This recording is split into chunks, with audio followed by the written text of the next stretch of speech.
Welcome to the Celestial Saga channel. What if you found yourself on a planet where even the smallest creatures can make you afraid and nature seeks to destroy you? Today, we're going to tell the story of an alien who accidentally landed on Earth, the most dangerous resort planet in the galaxy. Will he be able to survive? Stay tuned to find out. The human was frail and small, their voice light and rhythmic as they spoke.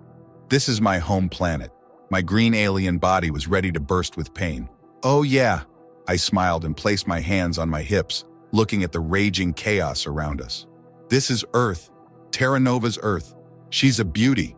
"You're kidding, right?" Why would I be kidding? I couldn't focus anymore. All the violence and pain I had endured, everything this Earth had put me through, was too much. I couldn't handle it. All I could do was think back to how I ended up here, how I ended up on this death world, the one to end all death worlds. I'd love to say it started simply, but like everything with this planet, it began violently. "What's happening?" My hand slapped the screens, the ship's alarm screeching like banshees in my ears, red dots flashing with awful pulses. "I don't get it," I muttered. I was supposed to be heading to the lovely planet Calypso, a peaceful beach world where fruit falls from trees and fish clean your feet. But now, the screens told a different story. "Autopilot failed," the ship's robotic voice said. "Autopilot failed. Stop failing." I reached under my seat for the user manual. It was a new ship with all kinds of new features. And I was sure it was just a minor glitch. Nothing major, right? I frantically flipped through the pages, finally finding, in small print, the emergency code for the radio. My fingers were blurs as I typed it in. "Hello," I called out. The ship rocked with jolts. "Can anyone hear me?" A silver face appeared on my screen, smiling with perfect teeth. "Hello, Ethan Rivers of the Poly. Are you enjoying your new ship?" I grabbed the screen with both hands and screamed, "It's about to crash." "I see," she said, unaffected. "Fix it." I saw a small red bar pop up on one of the windows. "Collision with planet Earth imminent." "I'm going to crash, I'm going to die," I screamed louder. Ether Industries' voice interrupted calmly. "Not all crash landings end in death. In fact, a landmark study." I cut her off. "Shut up and save me." Her metallic skin and hair shimmered as she pushed a strand behind her ear, still unbothered by my panic. "Have you tried turning on the autopilot?" she asked. I was frantically opening boxes, compartments, and throwing things around, searching for something, anything to help me. "Autopilot is broken," I shouted. "Lady, have you tried turning it off and on again?" "I don't have time for that." The alarms blared louder. "Crash imminent! Crash imminent!" I looked out the window in dread. There, spinning before me, was a giant orb, Earth, its surface covered in white clouds, swathed in patches of green and white. "No, no, no," I muttered. "At Ether Industries, we always recommend a restart before further troubleshooting." "I'm about to restart, you idiot," I snapped, my hand trembling. I looked around desperately for something else, an escape pod, anything, but no, I was heading straight for the planet. "Dear stars," the ship's calm voice continued. "In emergency events, Ether Industries recommends strapping into your seat and activating the ejection system when applicable." Ejection. The ship began to rattle as it accelerated. "Under your seat, there is a large red lever. When conditions allow, pull it with sufficient force to eject safely." "Semi-safely," I muttered, gripping the seat tighter. "Ether Industries is not liable for the ejection mechanism. Launchmaster Systems Ejecto. Out of here is manufactured by Cataclysm Dynamics. Please direct all legal complaints to them should the device fail." The ship was engulfed in a fiery red haze, the alarms deafening. Static and electrical shocks buzzed as the ship groaned in agony. The roar of the ship's descent overwhelmed my thoughts. The G-forces tried to yank me from my seat. The planet was drawing closer, and it felt like a predator closing in on its prey. I saw my doom, a white patchwork of clouds surrounding a tiny blue dot. The view should have been beautiful, but it was terrifying. The planet was eating my ship, and its pull was unstoppable. The ship tore apart, the violent wind ripping through it. The air thinned, and my vision faded with each blackout. Every second was agony. I had to pull the ejection lever. I searched around, gasping for air. The ship spun faster now, the G-forces crushing me. The violent shakes, the blackouts, they could be my last. I just needed to find it. I reached for the lever and yanked it with everything I had. Metal screamed, air exploded, and I was thrown into the sky, flames and wind rushing past me. I screamed, one last scream, before everything went black. Ethan Rivers, I heard, my head pounding. Mr. JX. Where was I? Mr. JX, I need your attention. I blinked slowly, trying to make sense of my surroundings. I was still strapped to my seat, swinging in the air, my parachute tangled in the branches of a large tree. I jolted with shock. Holy, the voice came again. Right here. It was Ether Industries' voice. I reached down, pulling off a small screen. Her face appeared, smiling. Hello, this is the Ether Industries ejection communication device. We're happy to see you survived the ejection. Thanks to your contributions, the Launchmaster System's Ejecto Out of Here system can now be considered mostly safe. Bravo. And with that, I sighed in exhaustion. I felt queasy from the whole ordeal, like I might vomit out every organ I had. Nothing about this felt safe because, well, it wasn't. I rubbed my head and groaned. Oh man, where am I? You have crash-landed on planet Earth. I looked around. The ground was about 10 feet below me, and as far as I could see, all I could make out was thick, dark foliage, trees, bushes, giant leaves, and twisting plants. It was a massive ball of greenery. When's the rescue squad getting here? Pardon, the rescue squad. I tightened my grip on the device and stared at its screen. That's why I had this thing, right? For Ether Industries to send someone to save me. Ether Industries will arrive to recover what's left of the ship in the event of your death. Legally, we inherit all devices once the rightful owner is no longer living. That didn't make sense. I waved my arms in frustration, rocking my swinging seat. I tried to focus as I spun and swayed. Come get me now. Are you a Ether Industries Plus member? I rolled my eyes. Oh, shut it. I'll find the damn ship myself and see if I can fix it. I didn't know how to fix a ship, but if they were so confident it could be salvaged, then damn it, I was too. I unstrapped myself carefully, trying not to fall, then tried to climb off the seat.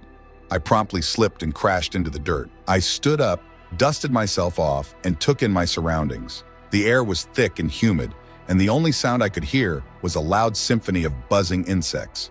All right, can you at least point me to the ship? A small map appeared on the screen. It appears the majority of the wreckage is located on top of a prominent mountain in your area. It would appear to be about 3 full day-night cycles walk, according to the planet's metrics. Right, I muttered, looking around. This way? I can't see you, the screen replied. Oh, duh. I turned the device and the arrow on the map shifted. This way, right? Correct. Cool. I looked at the thick layers of green before me. It seemed like it could be moved, but there was something about the density of it that made me hesitate. It felt like a wall with endless teeth. So I just go? If your goal is to reach the ship, then yes. I began walking, each step cautious. I wished more than anything to be home, where the air was controlled and the atmosphere calm. I wanted to be wearing my favorite soft robe, resting in front of a red sun. But here I was, trudging through Earth's thick foliage. Every leaf seemed to stick to me, and then one plant jabbed me as I pushed it aside. Ouch! I looked down and saw the plant lined with hard, sharp thorns. What the stars is this? Oh, interesting, the voice responded. I looked skeptically at the screen. Is this your job? I'm on break, she replied, reclining in her chair. It's not often someone survives a crash landing. I thought you said it was mostly safe. Mostly safe is legally defined as a 15% survival rate. She pulled out a bag of food. Anyways, what else do you see? Just plants. All of a sudden, a loud, horrible howl echoed from above. I crouched, looking up in fear. There, swinging and dancing from the branches, was a collection of 4 lime-colored creatures. What the stars? I yelled. I thought this place only had plants. Then the whole forest joined in. Their terrifying howls filled the air, echoing through the trees. I started running, pushing through the thick leaves, but those creatures kept pace, swinging from tree to tree, haunting me with their awful yells. By your readings, Earth is covered with life, the voice said. I tripped over a root and crashed into the dirt. Crawling to the safety of a large tree, I pressed my back against it, looking up at the canopy in fear. Are there predators here? Tons, I'd imagine. The swinging beast passed by me carelessly, still screeching and jumping.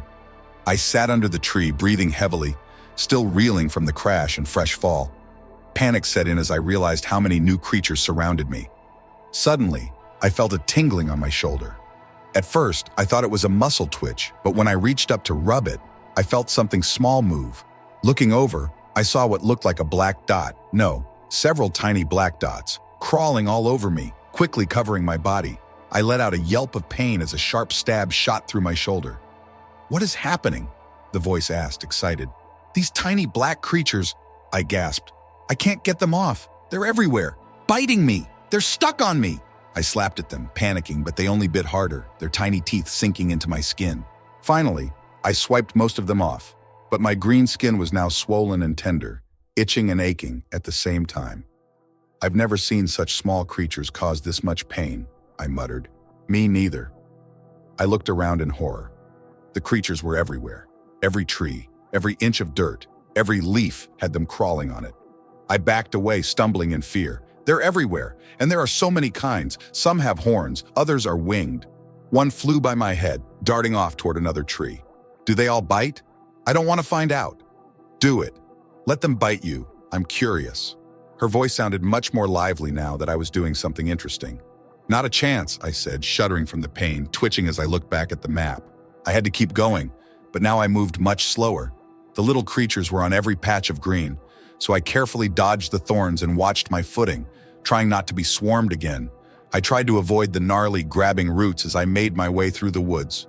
The whooping creatures came and went as they pleased, and I noticed that the trees were home to many large creatures. Some were huge, flapping things, and all of them had terrifying screams. Nothing on this planet could be silent. Everything had to haunt you with its cries. I couldn't avoid getting scratched and bitten as I walked. It became a part of the journey I couldn't escape. Eventually, I was covered in scratches, sticky plant parts, and more bites. It was awful, truly awful. "I just want to be at a resort," I lamented to the rep as I trudged along. "I want a sauna." "Ooh, that does sound good. I might go to one after work," she replied. I rolled my eyes. Not fair. I stopped in my tracks. Something in my stomach told me to stop, to be afraid. A dark, terrifying chill crawled up from my feet to my head, and suddenly I felt as if I couldn't move at all. "Why'd you stop?" the rep asked, munching on a snack. Something's off," I muttered, my eyes scanning the woods. "What do you mean?" she asked. The trees, or maybe the plants, seemed to be watching me. My gut was sure of it. Then a twig snapped in the distance and I jolted, my body alight with fear. A leaf moved, a tree swayed, and a creature howled. Everything felt like a threat. I swallowed hard. "I think I'm being stalked." "You have a lover there?" "No, I think something is after me. Something wants to..." "Eat you?" she gasped. I nodded, eyes wide, constantly scanning the surroundings. "How big do predators get on Earth?" "Who knows?" She shrugged. "Helpful," I muttered. I had to move, fast. I started toward the mountain again, walking quickly, glancing behind me at every step. Each movement felt more desperate than the last, a little faster. "Hey," I said, holding out my palm as I moved. "It rains here, I'd imagine." "As much as you'd expect. That's not rare." "Nice," I said, finally finding something to cool me down. But I shouldn't have spoken so soon. The rain picked up and the world began to change. The sky darkened, the air thickened, and it smelled like charged metal. Suddenly, the earth itself felt like a wire pulled tight. The rain was horrendous, loud, blinding. I couldn't see more than a few feet in front of me. I slipped over and over, getting covered in mud and sometimes sliding backwards. I could barely move. The water started to gather, covering the ground, and there was so much of it. It's just water. It's a lot of water. Exhausted, I tried to crawl up a hill, digging my hands into the muddy earth, pulling desperately to stay stable. I didn't know it could rain this much. Then the world flashed for a split second, flickering like a light switch. "What the..." I flinched and started sliding back down the hill.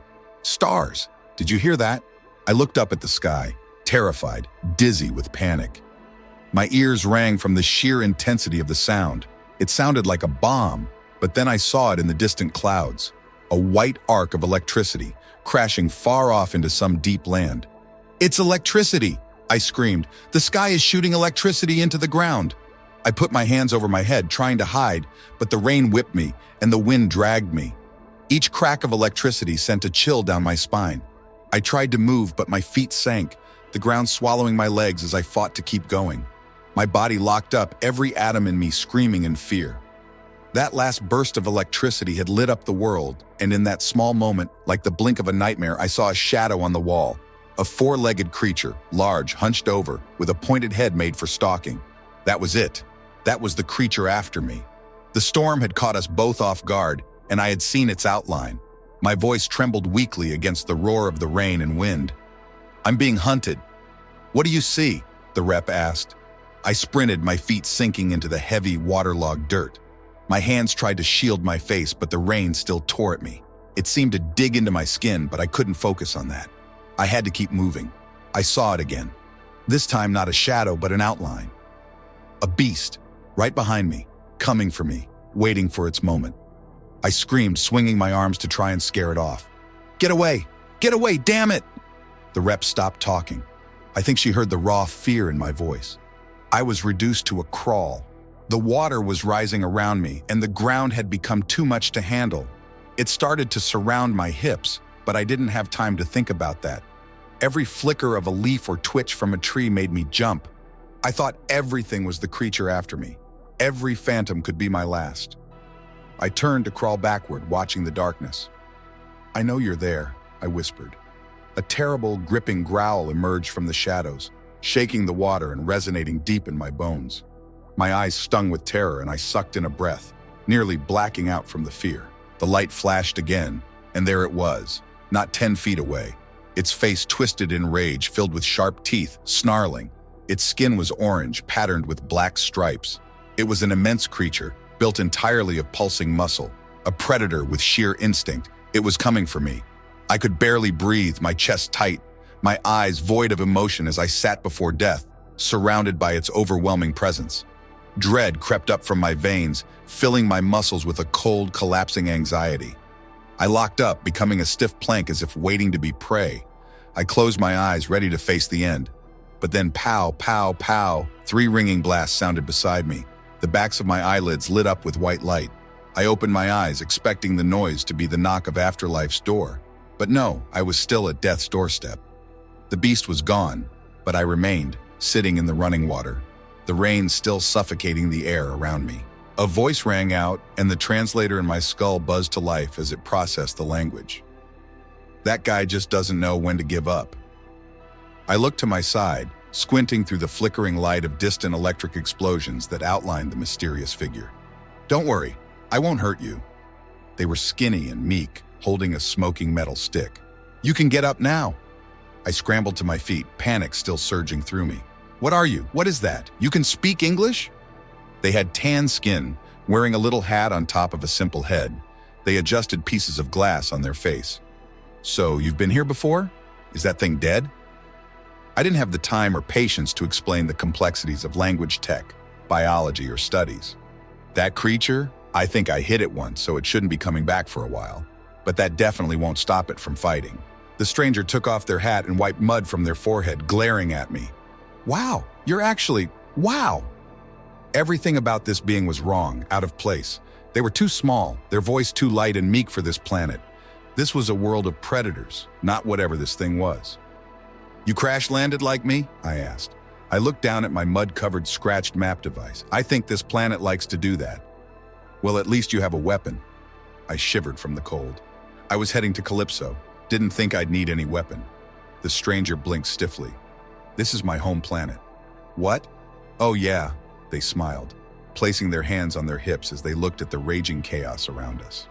"This is Earth, mankind's Earth." "And boy, she's a beauty," I said, laughing. "You're kidding, right?" Why would I be kidding? I couldn't help but laugh. It was too much, too crazy, too insane. The idea that any creature of intelligence, let alone one that looked like this, could survive this planet was laughable. You needed claws and violence to survive here, not brain power. "I wasn't born last cycle," the stranger said, smirking. "Come on, what planet are you actually from?" Their glare was strange, and they stepped back. "I've never even left this planet." Then, with a flash of electricity they didn't even flinch at, their gear highlighted by the light, I saw something new in this creature. I got closer for a better look. "You live in these woods?" I asked. "Oh no," they smiled. "I'm out here camping." "Camping?" I repeated. "Sorry, guess that's an Earth thing." "I live in a big stone building, but I came out here to stay a few nights in the woods. It's fun." They kept talking. "I knew that Tiger was around too. Heard some rumors." That's why I've got this bad boy on me. They lifted their metal weapon. Don't want to kill it, though. The thing's too pretty. You came out here in this for fun? They pursed their lips and nodded. Yeah. The storm got a lot worse than I thought, but that's the way it goes. That's half the adventure, half the fun. I was dizzy. I couldn't process it. Creatures willingly doing this, suffering for fun, for enjoyment. I raised a shaking finger. You're insane. What? They blinked in shock. Did an alien just... This is insane, dude. What the hell? My little screen lit up and the rep chimed in. Yeah, this is insane. The stranger pointed to the screen. Another one? No. I shook my head, still in disbelief. I can't take this. I need to get to my ship. I need to get to my ship right now. The thing crashed on the mountain. He smiled, looking almost too pleased. Oh, buddy, I've got bad news for you. I threw my hands up in frustration. What could be worse? Above us, a rage of noise and chopping sounds filled the air, coating us with gusts and blasts. I shielded my eyes as I tried to make sense of the strange things, and the human continued smiling. That crash has already caught a lot of attention. If you thought this was strange, he shook his head. Just wait until our military finds you. A military? My stomach turned inside out. A planet that raged like this, where even the smallest things could put up a fight, and the largest were death itself, beasts driven by violent passions. I had to sit down again, putting my head in my hands, shaking. The rep chimed in once more, her voice cheerful. Are you going to describe what the creature looked like for me or what? My break ends soon.